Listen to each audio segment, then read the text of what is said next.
Thank you very, very much. It's an honor to be here. And representing the Orthodox Jewish community, which is well over 1 million Jews throughout the United States, we have to say thank you to the Christian community, the religious Christian conservative community that really carries so much of the water for our community. We don't do enough, and we appreciate so much what you're doing in all the areas of pro-life and the pro-family spectrum. And so I'm here to say thank you and to share with you just in a few moments some ideas. The first thing is there still seems to be some sort of a debate about pornography and whether it harms and how it harms. But to us, who study the Torah, the Bible, there is no debate. I think it's in Numbers 15, approximately phrase 37, or thereabouts. We say this every day, 3 times a day, in our credo that begins with, "Hear, O Israel, the Lord our God, the Lord is one." And we say various scriptural references. One of them is, "Thou shalt not turn after your hearts and after your eyes, after which you stray or / lust." Therefore, the Bible, the Torah, explicitly tells us pornography is a prohibition. It is absolutely forbidden to look at a licentious image, whether it affects you, you think it doesn't affect you. For us, there's no discussion about this. This is a source in the Bible itself. From this gathering, we would optimistically hope that at this very waning stage of the Bush presidency, where he just got smacked around, unfortunately for all of us, in Saudi Arabia, that the president might turn his eyes, as they say, and focus on the family, let us turn his eyes homeward to the family here in America, and let him, in his the waning days of his presidency, focus on the moral domestic terrorism that is ripping us apart right here. I want to share with you a fascinating source in the Jerusalem Talmud, which goes back in writing 1700 or so years ago, but it reflects the verbal tradition of well over 2,500 years ago. The rabbi commented on a phrase in the Psalms about the earth shaking, and he said, "You shook," and excuse the graphicness of this, I apologize in advance, but I want everybody to understand what's happening. "You shook your male member in a place where it did not belong. I will shake the earth." That means we have in writing a tradition that goes back 1,700 years, that when you see earthquakes, it has to do with immorality.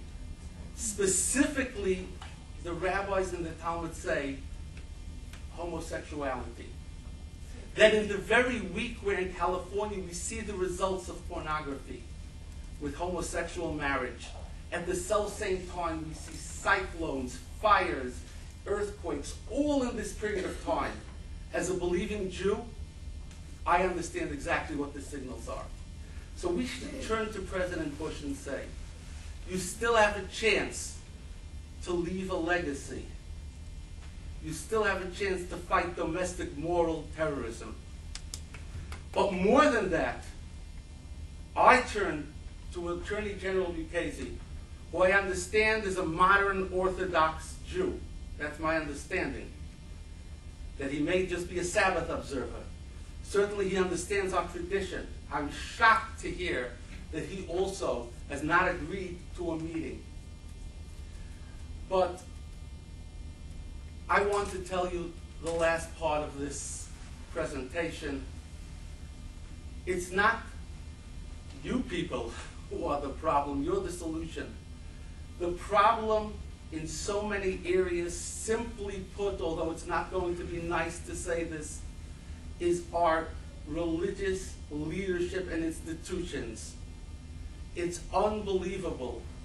Our church leaders, and when I say church, I mean church, synagogues, they do not want to stand up and use the power that they have. I want to tell you something fascinating. With this, I'll conclude. After 120 years, we believe, that's the term we use, the biblical term for a person passing on, he stands in judgment before Almighty God. And we have another Talmudic statement. If you are able to bring morality and decency to your own family, then that's your obligation and you will be judged on that. If you were able to bring morality and decency to your neighborhood, you will be judged on that. If it's your city, you'll be judged on that. Where is the church leader to say to power, to Caesar, if you will, to government?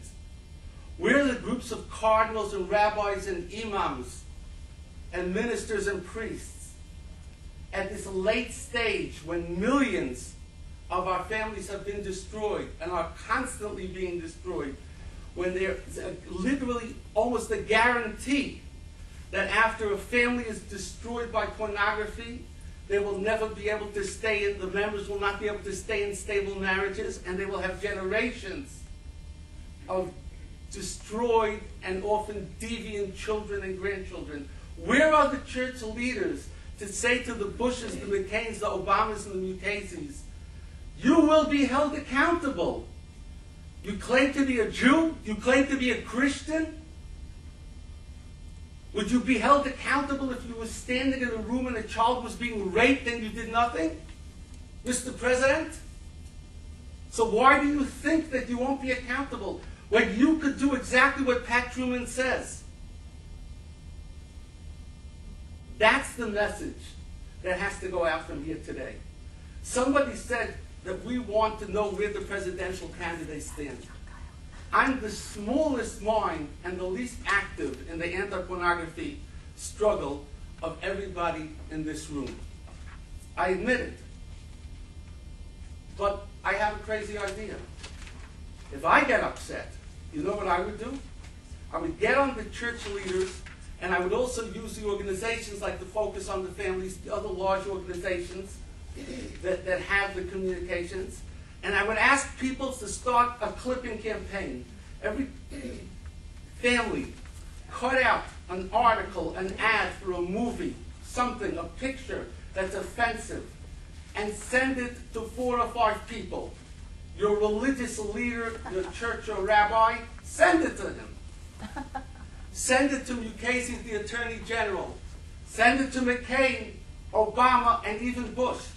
Let them get 40 or 50 or 100 or 200 or 500,000 pieces of obscenity, pornography, offensive TV ads.